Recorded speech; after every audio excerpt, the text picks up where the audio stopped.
Hello et bienvenue dans cette nouvelle vidéo. Alors aujourd'hui nous allons faire une résolution simple pour les élèves de la classe de première. Pour cela on a pris la fonction f de x qui est égale à 4x puissance 3 moins 18x carré plus 16x moins 4. Alors la première question c'est mettre f, donc déterminer les valeurs, les constantes a, b et c telles que la fonction f de x peut encore s'écrire comme 2x moins 1 facteur de ce polynôme de second degré. Alors, ce qu'on a l'habitude de faire, c'est de faire, parfois on peut faire la division euclidienne par ces 2x moins 1, mais ici je vais faire développer et faire l'identification. Alors, prenons la fonction, donc pour les réponses, donc pour la première question, je prends cette fonction f qui a été donnée, donc je prends, on a dit qu'on peut écrire f de x sous la forme 2x moins 1 facteur de ax au carré plus bx plus c. Alors, je vais développer cette fonction et je vais identifier avec la valeur de la fonction de départ. Donc, allons-y pour le développement. 2x multiplié par ax au carré, donc on aura 2ax puissance 3. 2x multiplié par bx, donc j'aurai 2bx. 2x multiplié par cx, 2bx au carré, pardon. 2x multiplié par c, donc j'aurai plus 2x multiplié par c, ou disons 2c. X, 2cx. Et passons au deuxième étape, j'aurai moins 1 multiplié par ax, donc j'aurai moins ax au carré, moins 1 multiplié par bx, moins bx, moins c. Alors, je vais mettre les termes avec le carré et les x carré et les termes avec x. Premièrement, x puissance 3 est seul, donc je remets 2ax puissance 3. Et là, j'aurai, si je mets x carré ici, j'aurai 2b moins a multiplié par x au carré. Et si je regroupe avec x, j'aurai 2c moins b facteur de x moins c.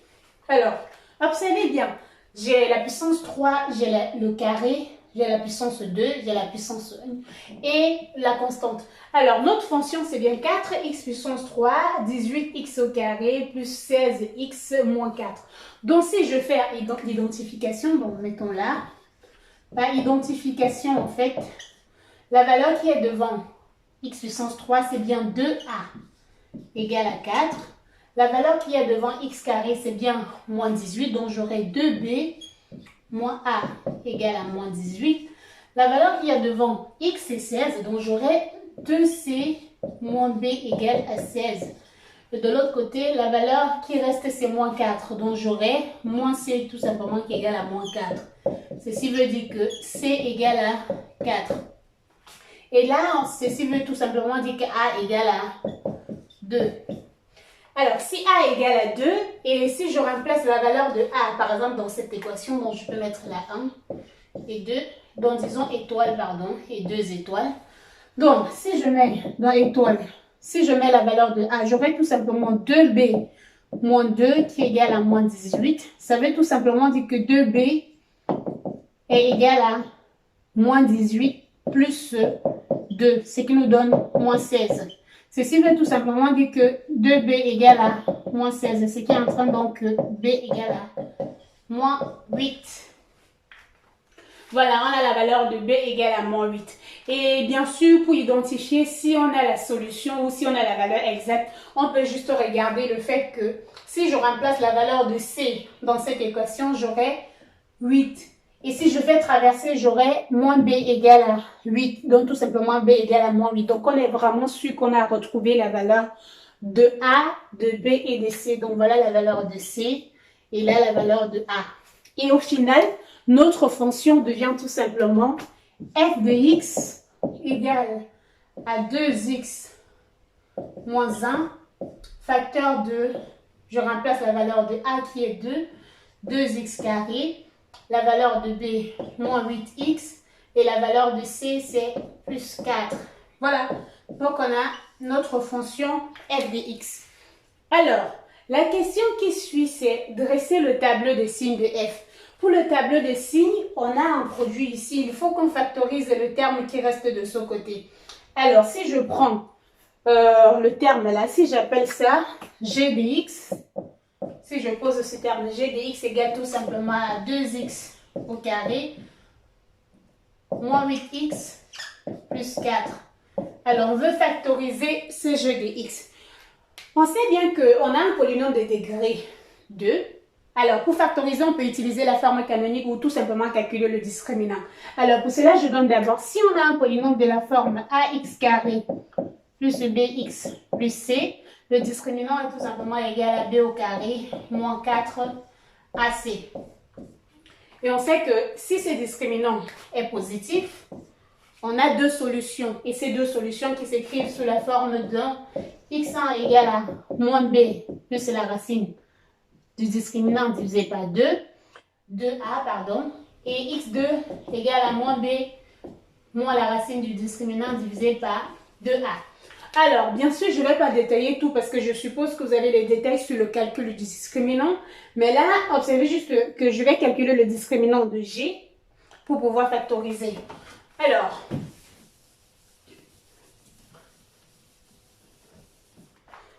comme on a notre g de x qui est tout simplement égal à 2x au carré moins 8x plus 4, le discriminant de g, c'est tout simplement moins 8 au carré, moins 4 multiplié par 2 et multiplié par 4. Et moins 8 au carré, ça nous donne juste 64. Moins, de l'autre côté, 4 multiplié par 4, ça fait 16. Et 16 fois 2, ça fait 32. Donc, on a tout simplement 64 moins 32, ça nous donne 32. Pardon.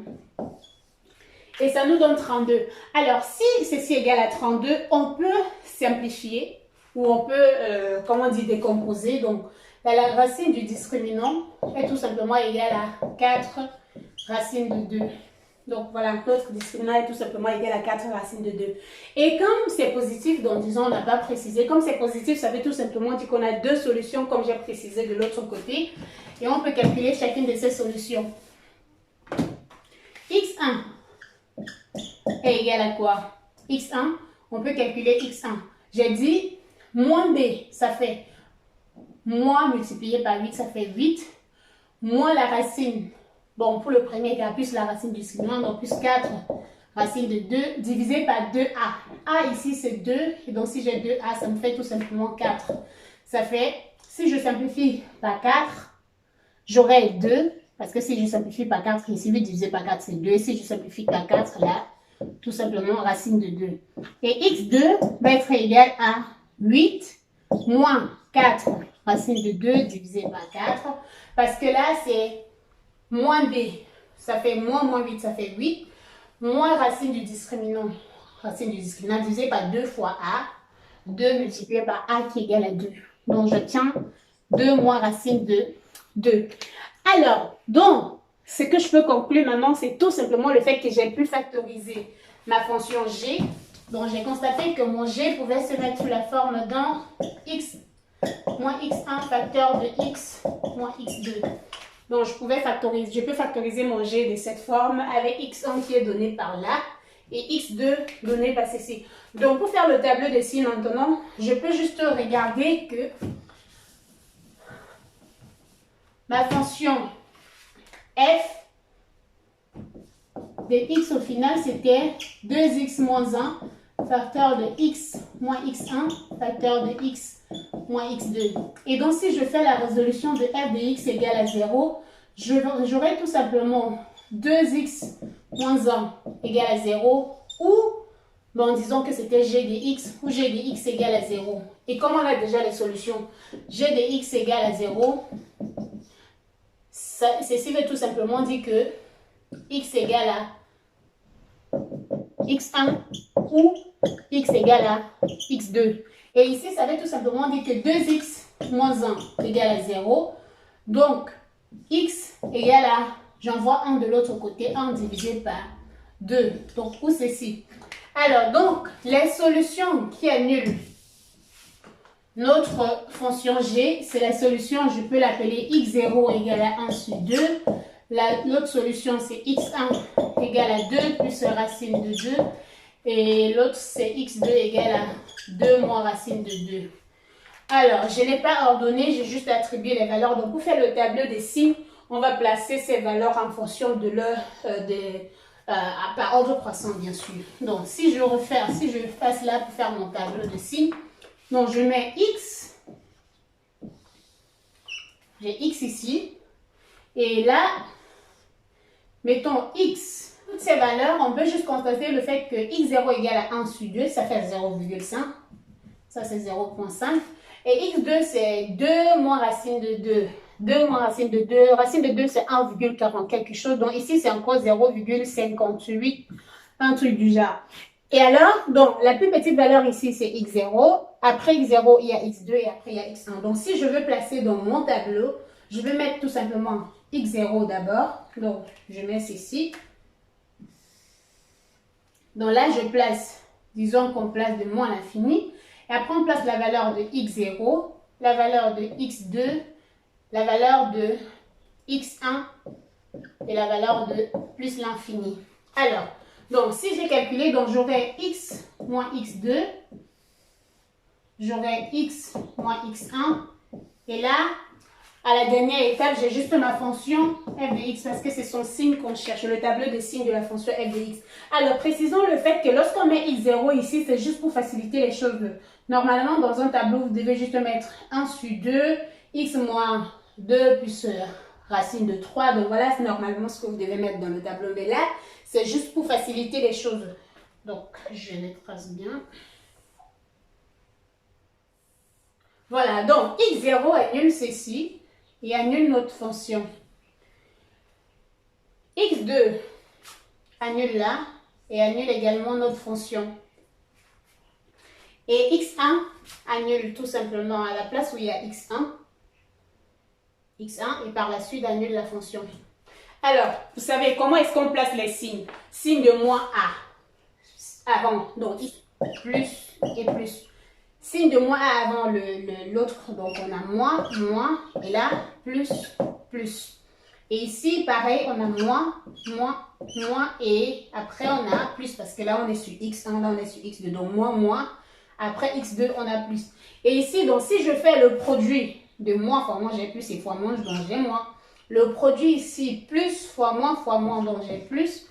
Le produit plus fois moins, j'ai moins. Et le produit de plus fois plus, et fois plus, j'ai plus. Donc voilà globalement ce que vous avez pour le tableau des signes de la fonction f de x qu'on a donné depuis le départ. On se retrouve pour une prochaine vidéo.